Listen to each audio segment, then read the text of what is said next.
I am so grateful to talk to you.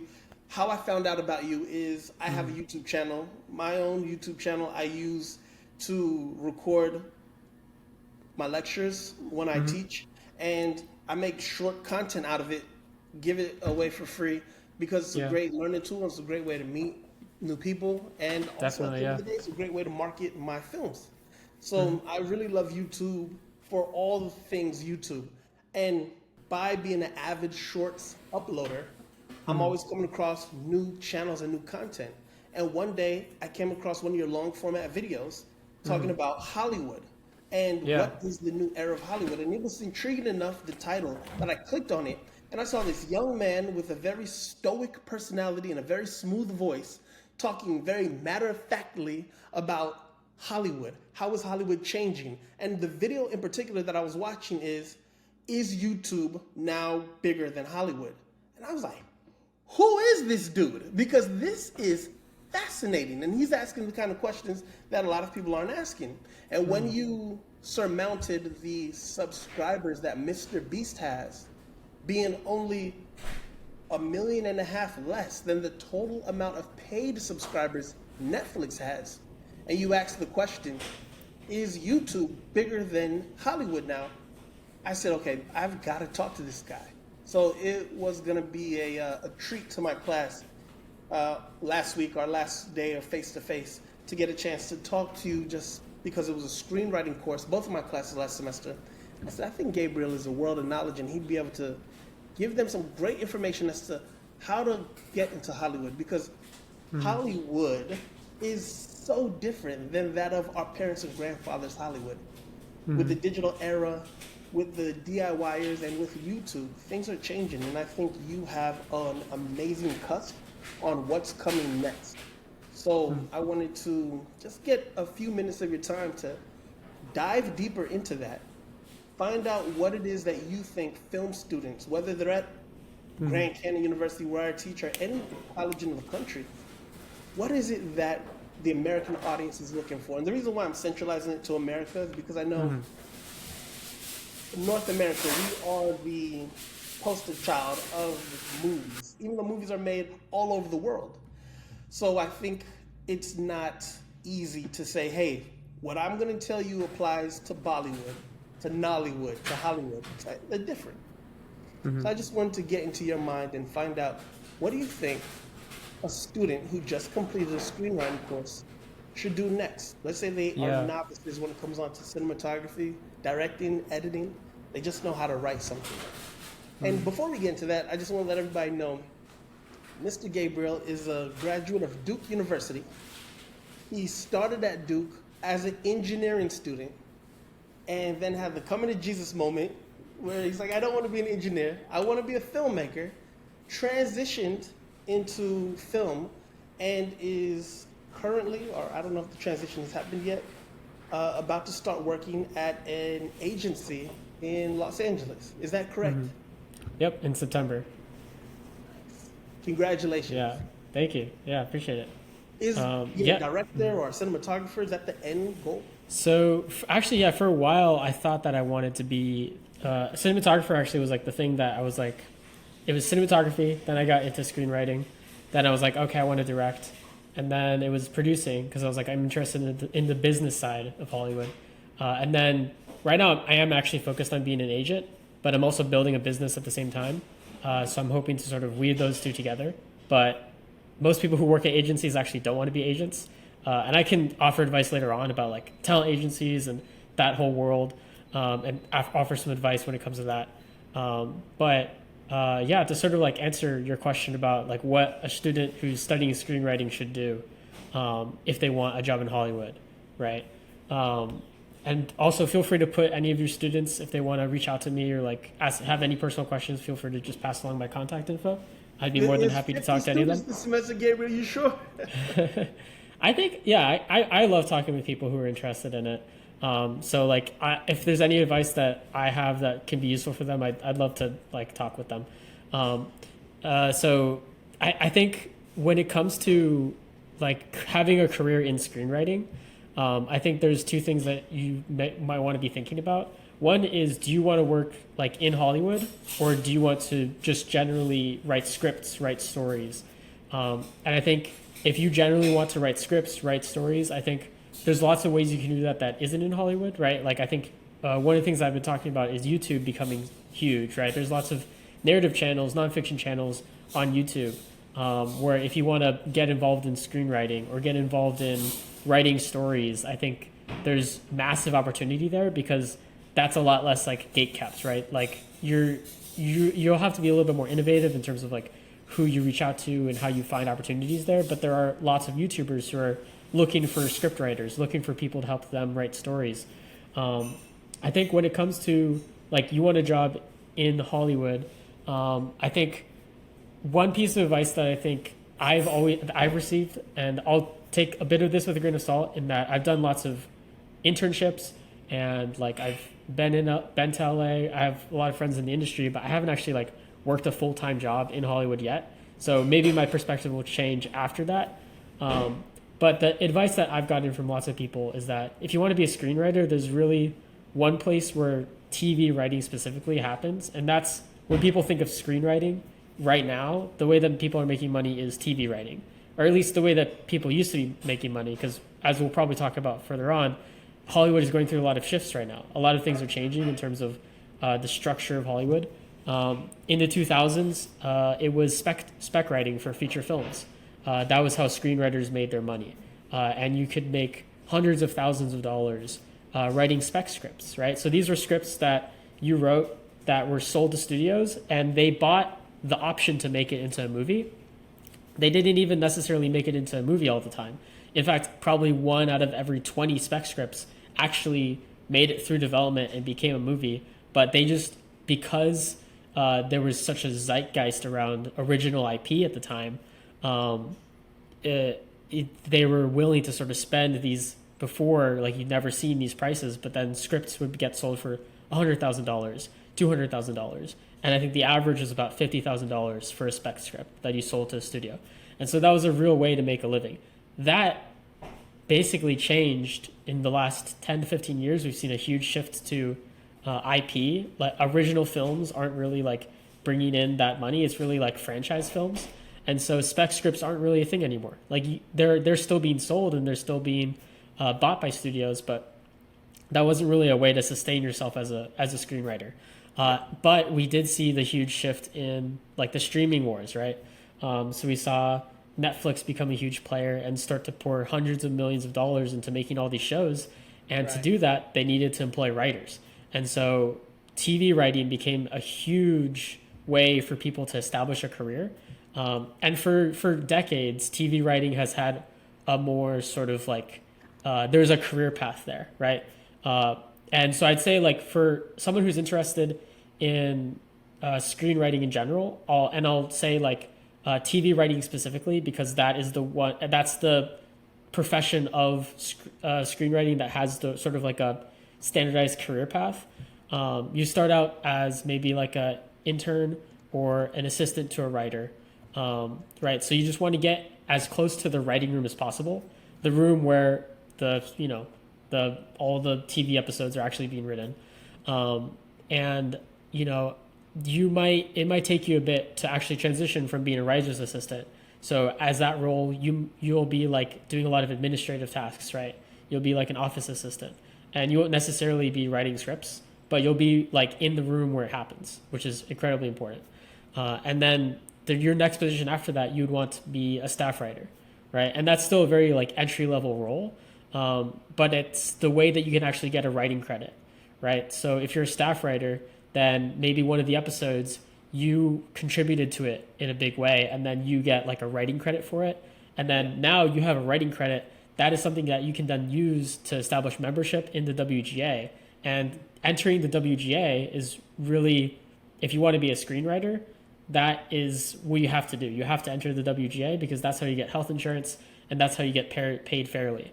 So I'd say if you're interested in screenwriting, the WGA is probably the organization that couldn't best help you, because they have resources that teach aspiring writers about like what types of programs they have and things of that nature. So, and then there's I can go into more specifics too, but there's like lots of programs as well. So there's, like I said, there's a lot of changes happening. So some of these programs are being shut down.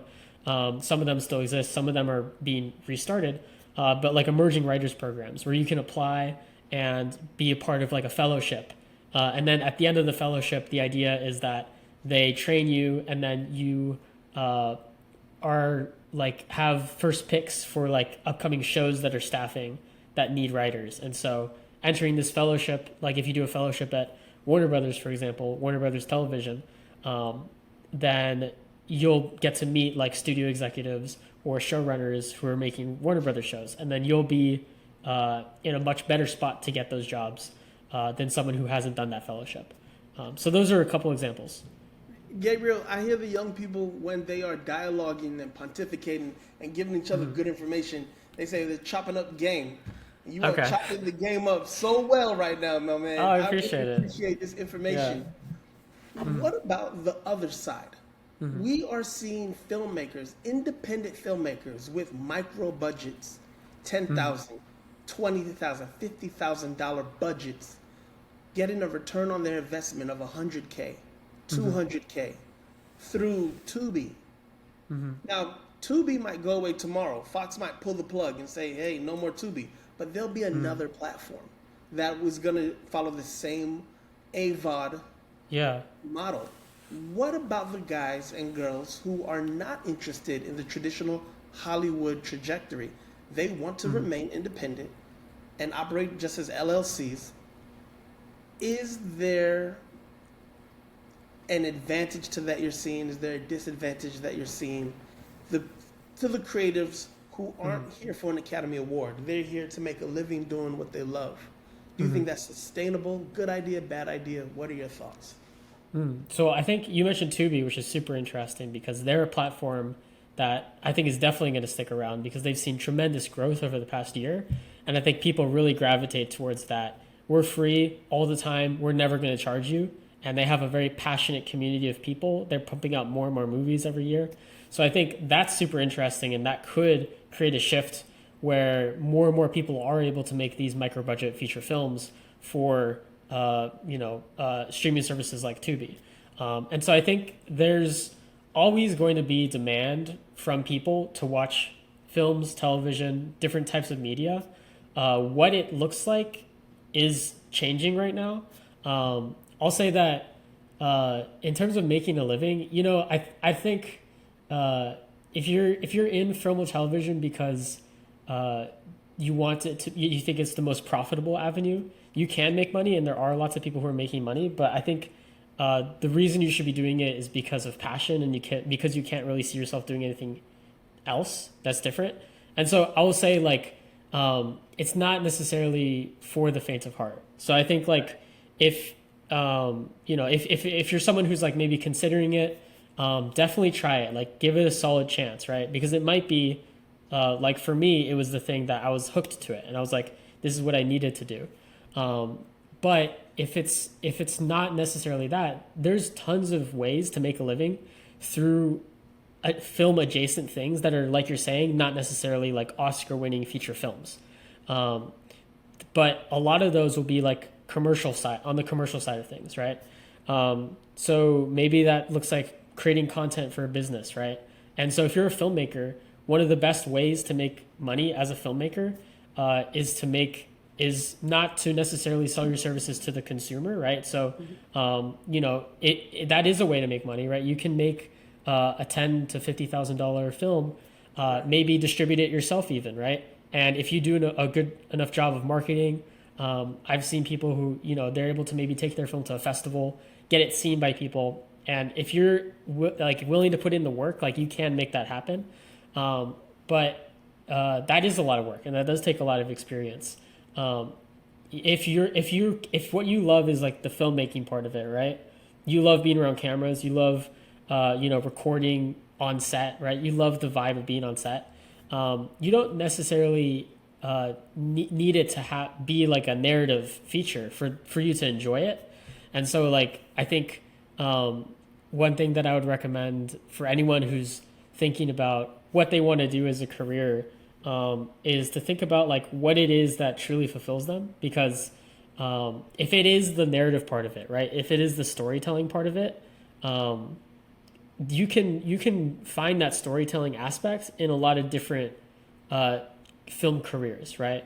So even if you're making commercials for a company, right, or even if you're making like YouTube videos for a business, or you're making short form content on Instagram or different reels promoting different businesses, I'd say like right now, that's most of the filmmakers I know who are making like 100K plus are doing it through maybe like a business that they own that provides these sort of services.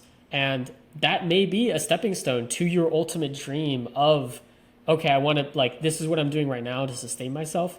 But my big project that I'm working on is this 10 to 50K feature film that I'm really passionate about. And so I'd say it's for someone who, like, they want to get to that point of making a 10 to 50K feature film. Um, Almost every director I've talked to, they all have different paths.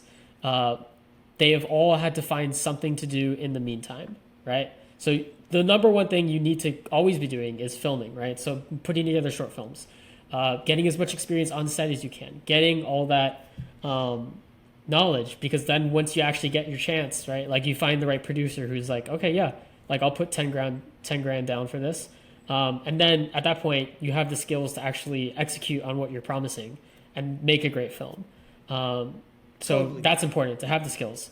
But also being able to sustain yourself in the meantime is important. And I think sometimes you can like disassemble the skills that you need to get to that 50K movie, right? So maybe there's a skill that is going to make that 50K movie a great movie that you're really passionate about the skill that you have.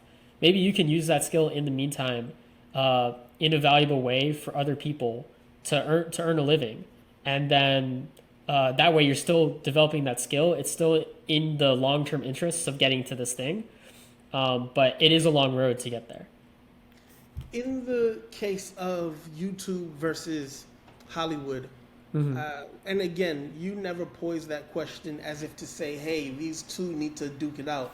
You just were asking a very intellectual question with a lot of great information, saying, hey, YouTube may surmount viewership than the traditional big three Hollywood players combined in terms of viewership annually. That's amazing, and that's a great perspective. What is the vantage point that an independent filmmaker, let's say a young student, they just finished a screenwriting class, they connect with some students in their film department, they decide we're going to take the summer and we're going to produce this 60-page, barely making it feature film, and by barely making it, I mean by the Academy saying 60 minutes, 61 minutes runtime for a feature. How do they utilize YouTube to their advantage? How do they utilize YouTube to get people to watch their movie? Should the movie just live on YouTube? Should the movie live on YouTube and CPix and other AVOD platforms? What is this young person going to need to do to compete against the Hollywood studios with millions of dollars and their $10,000 or less feature? I think the key to anything on YouTube is to make it authentic and personal. And so what I would suggest in that situation is to document the journey, right? Which is something that is compelling to people, right? Like if your goal is like, hey, we're making this huge movie, then the marketing for it can be watch us make it, right? Watch us come together and pitch it. Here's things we learned along the way. I think that's a really compelling format of videos, because YouTube isn't a platform where you post one video, it goes viral, and then that's your career. Sometimes that happens, right? Like that occasionally happens, but you're just leaving it up to luck at that point. If you want to create your own luck, you produce as many videos as you can that are as high quality as you can, and build a following, build an audience. And a feature is a long project, right? You can use the advantage of YouTube, which is that it's a social platform, right? People are commenting. People feel like they're engaged with you, right? And so you can build up a following, and then the entire time the message is, hey, go watch this movie. And maybe at that point you build up enough hype around the movie that maybe you can charge for it, right? You're saying, hey, you can see this movie early, and then you can monetize it in some way. Or you can say, hey, this is a movie that serves a very niche like target demographic. Let me see if I can find organizers, right?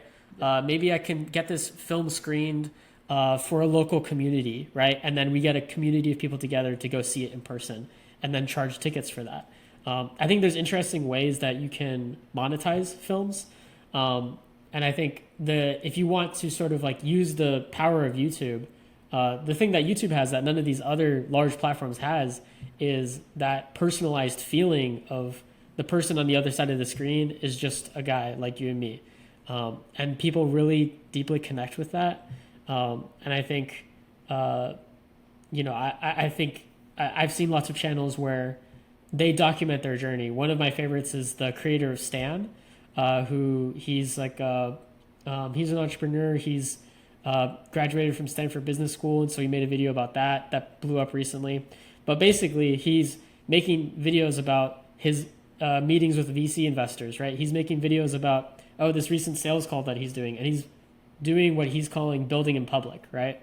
So he's putting out everything about what it's like to build this like $100 million company. And that gets a lot of people who happen to be his perfect customer, right? So it has actually helped him to grow. And so that's what I would recommend. That's incredible. Gabriel, you mentioned the end game for you is being an agent. What type of agent? What type of artist do you want to represent? Yeah, I think directors. At agencies, it's at least at UTA, United Talent Agency, it's split up amongst literary. So that's directors, producers, and writers, and then the on-screen talent. So that's like all the actors. And I'm more interested in the literary side, so that's directing, producing, and writing. And so those are mainly the people that I'd want to recommend. And to be honest, I don't necessarily know if like being an agent is my end game. I feel like that still is a means to an end. Still figuring it out, honestly. Like I spent like the past 2 years being like, what do I want to do? And like I'm always thinking about like what it is that I want to do, and trying to align everything together, right? So that you feel like you're not wasting your time, because then it makes it so much more fun to work. But yeah, those are the types of clients that I would want to be representing. That's very cool. What is going to make a writer or a director stand out to you? I think, yeah, I'm not sure. That's a good question. I think I'll say like the writers and directors who have stood out to me personally, who I've met, the ones that always leave an impression on me are the ones that I can tell have a real deep passion for the work. Like there is nothing else that they want to do. It doesn't matter to them like what the end result is. Gabriel? Well, I think good writing is really subjective. I think like It's a good point. I think if you have that passion, like you're gonna get good, right? I feel like that, I feel like that's my mentality, right? Like that type of person who's willing to, I don't really see it as like one person has talent and one person doesn't. It's just like one person puts in the hours and one person doesn't. And so I think the writers and directors who stand out to me are the people who put in the hours. Man, that's awesome. That question was directly aimed at my students because I start off the semester by telling them, guys, there's no such thing as writer's block. Even if you don't feel like writing one day, after all the skills that you're going to compile over the next 15 weeks, you can just plug and play as long as you are formatting correctly and using 3 and 5 act structure correctly and such. And it definitely comes down to passion. Like who wants it the most? Who is writing every day? I love that answer. Thank you so much for that. I appreciate it. What is it that Gabriel wants to see happen next in Hollywood? And to be more specific, the directors of Endgame, they have been dragged for the last 48 hours on Twitter because they made a statement via representing Marvel in its totality, saying that they feel like there is no such thing as superhero fatigue. Generation Alpha and Generation Z, they are a new consumer and they are used to doing multiple things at once while ingesting media. A lot of people said, no, that's not true. The movies are just getting bad. So, what is your viewpoint on that? Do you want the traditional Hollywood to stay the same, or do you think through technology or through storytelling, there's going to need to be some adaptation for the next generation of movie consumer?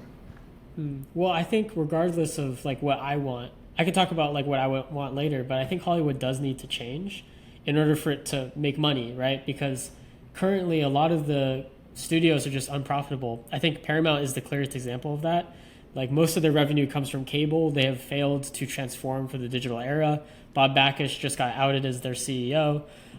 Sherry Redstone, who's the family controller of the company, her family has had control of Paramount for the last 20 years, is now in talks to sell it to either Apollo, which is a private equity firm that's going to probably sell it for parts or merge it with Sony or something like that, or Larry Ellison, who's the son of one of the 10th richest people in the world. So it's going to go one of those directions. And I think that was a bit of a tangent, sorry. So Paramount is a good example of... so much information, thank you. Okay, yeah. So Paramount is a good example, I think, of a company that hasn't really transformed itself for the digital era in the way that it is needed to. All these companies, they all thought streaming was the future. That all they had to do was make a streaming platform, and then bam, they're good for the next 50 years, right? Because that's the new technological shift. And I think what none of them really failed to anticipate is how hard it is to actually build a good streaming platform. Netflix has a ton of data, so they're able to send you shows and movies that they know you're going to like. That's a huge part of why people like going on Netflix, because they can scroll and it will show them personalized recommendations. And so I think there will need to be adaptations in Hollywood. I think there's going to be a shift. That's why I'm interested in the intersection of YouTube and Hollywood. I see a lot of what YouTube is doing as maybe having an influence on Hollywood. It maybe it'll open up new different revenue streams. I think at the end of the day, movies will still exist, right? TV shows will still exist. These very premium experiences that you want to sit through and enjoy, this 2-hour-long story. I think people will generally have demand for that. I think Gen Alpha and Gen Z, that comment that you mentioned, I think largely is true. I think we as a generation do get distracted very easily. I think it's very easy for us to doom scroll and be on our phones. But I think just like any other generation, we also enjoy that moment of focus, of presence. And sometimes it just takes a better movie to really get us to be focused and be present. I think that's something that as our generation ages, we'll slowly sort of come to realize that we'll gain more focus, and maybe later on, these Gen Zers who aren't going out to movies, maybe will go to movies later on. I think that could be a trend that we see. So I think Accenture, I can send you the link to it, or Accenture. It's this consulting firm. They did a study on the media industry, and their analysis of it is that there's no way for Hollywood companies to really just make a small change here or there and maybe tweak their revenue here or adjust the numbers there. There's no way for that to happen and for them to continue existing for the next 10 to 20 years. They need to make dramatic changes. And so they gave a list of 6 recommendations for these legacy companies and these legacy studios. Anything from, adding on sports, right? We're seeing sports as being a huge, sports rights as being one of the pivotal moments of streaming, because right now it's one of the last things that people watch on TV still, right? That millions of people watch on TV, and it's shifting over to streaming in a very sort of contentious way, because everyone wants these rights, because it's one of the few things that just captures so much attention now. But then, they also recommended maybe you merge with a game studio, right?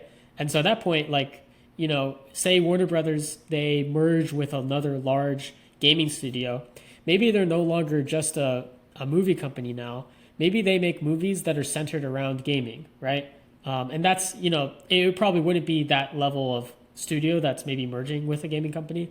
But you saw Disney just do a deal with Epic which is the creator of Fortnite, for basically to expand their presence into gaming. And so I think these legacy media companies have traditionally made their money off of movies and television shows, and then showing ads for television shows, right?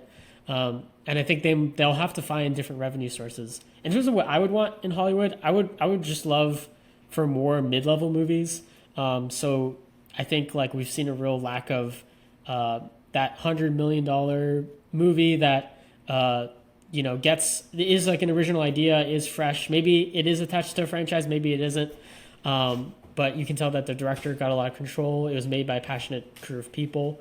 I feel like a lot of the movies that we've been seeing have been these large franchise films that we've been a bit fatigued of.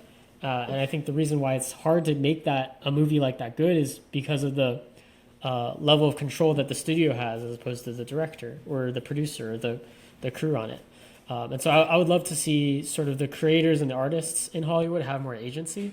And I think that could happen through lower budget films as opposed to these huge $200 million plus projects. Gabriel, I could talk to you for hours, man. This has been amazing. Yeah, we should do it again. Yeah. I would love that. I can't believe 35 minutes has gone by so quickly. I really appreciative of you and your time. For sure. I just wanted to give you one more question before we wrap up. Mm-hmm. And first, how can people find you? Yeah, so people can, I think YouTube is a good way. You can just search up Gabriel Caretta. If you look up Gabriel Caretta on any platform, I'm on LinkedIn, Instagram, YouTube primarily. I have a TikTok. I don't use it. I have a Twitter. I don't use it. But that's where people can find me. I know this video will also live on your YouTube in pieces or all this one long format. But on my channel, I'll link you in the description. My next question, or my last question for today's session is, let's say we've got a filmmaker. He or she is successful in the independent world. And we're just going to call it Tubi, even though there's a bunch of platforms. He or she is successful on Tubi. They've built an audience. They're making a return on investment on their movies. Even if it's only a couple of $100s a month, it's a lot more than zero. He or she decides, I think I'm ready to play ball. I think I want to go to Hollywood. How does he or she make that transition? I think, okay, so if they've already sort of made maybe 1 or 2 feature films, they have like a portfolio. I think first, before you move to Hollywood, try and network with as many people as you can. I think LinkedIn is great for that. You can find studio executives, you can find agents. I think sales is one thing that a lot of creative people struggle with because it's hard to, it's this idea of like sales. It's like, oh, you're selling yourself, right? Like, I don't want to be like a car salesman or a door-to-door salesman. But to be a successful creative, you have to be a great salesperson. You have to be able to pitch yourself. And so I would practice that skill first off, like practice your pitch, be able to succinctly communicate who you are, why people should be interested in you, and what stories you want to tell and why you think that they're going to make money, right? Which is the underlying reason. You don't have to say like, oh, this is going to make a ton of money, but you could say, oh, I'm interested in telling these types of stories, and I know that they perform well with this, really passionate community of people. And you can tell that based on maybe my movie that I've made on Tubi. You can see it here, right? I would say Hollywood, at the end of the day, is an industry that's run through personal connections, right? So, say you've already moved out to Hollywood. You're living in Los Angeles. Maybe you're splitting rent with some people. Meet as many people as you can, as naturally as you can. I think you can meet people in bars. You can meet people at networking events. You can meet people on the beach, right? The nice thing about LA is that every 1 in 5 people was probably working in the film industry or knows someone who's working in the film industry. And it's important not just to know these studio executives and these producers who are way up there, but they're probably never going to really be in the position to help you, right? Even if they want to, they may be they may just do $200 million plus movies. They don't have the opportunity to just give you that project. Then maybe they can put you in touch with someone, right? But I think the most important thing is to network with people who are on your level. Find a community of people I'd say like finding a community probably is the number one piece of advice out of anything that I've said. Even like sales, even pitching. Find just a group of people that you genuinely enjoy, who you share values with, who you know are good people, right? Stick with them, support them, focus on giving as much value to them as possible. And then in return, they're going to support you, and you're all going to rise together and create careers together. I love it, man. I love it. This summer, do you have anything in particular planned, projects and traveling? Let me see. So I'm wrapping up a short film that I just directed. I got to shoot one more scene for it, and then I'm putting that out. And then looking for an apartment with my roommates. I'm going to be splitting a 3-bedroom with a couple of my friends. In LA. Yeah, in LA. And cool. so we're just going to be researching and doing stuff like that. Well, LA is home for me. I'm from a little city Oh. called Bellflower, which is the city connected to Compton. So that's where I Okay, grew yeah. up. And I'm just up the street in Phoenix. So if you ever need to come to Phoenix, you got a place to Yeah, stay. for sure. Gabe. Yeah, I actually have lots of family in Phoenix. So I grew up there. I don't know if you knew that, but No idea. okay. Yeah. That's crazy. So So you know about yeah, Grand Canyon University and all that. I do. Yeah. What? I thought you were on the East Coast. I had no idea. Like your whole life. Oh my God, that's crazy. No, yeah, I actually my family just moved to Houston 2 years ago. So up until 2 years ago, I've been living in Phoenix. That's crazy. Well, Yeah, I'll be in LA a bunch this summer, so hopefully we get a chance to meet in person. for sure. Yeah, and I'll be in Phoenix this summer, so I'll let you know. The world's a small place, man. Well, It all really right, Gabe. is. Yeah. It is. It is. Well, have a great evening. Thank you so much for your time. I am very grateful. I promised my students that I was going to email this to them, and I'm Yeah. sure they're going to be super excited to see this. A lot of them subscribed to your YouTube channel last week. Oh, dope. Yeah. So, they are definitely interested in your content, and thank you for what you're doing. God bless, and I will be in touch. We'll talk real soon. Absolutely. Thanks for having me. Super fun. Love the questions. Absolutely, man.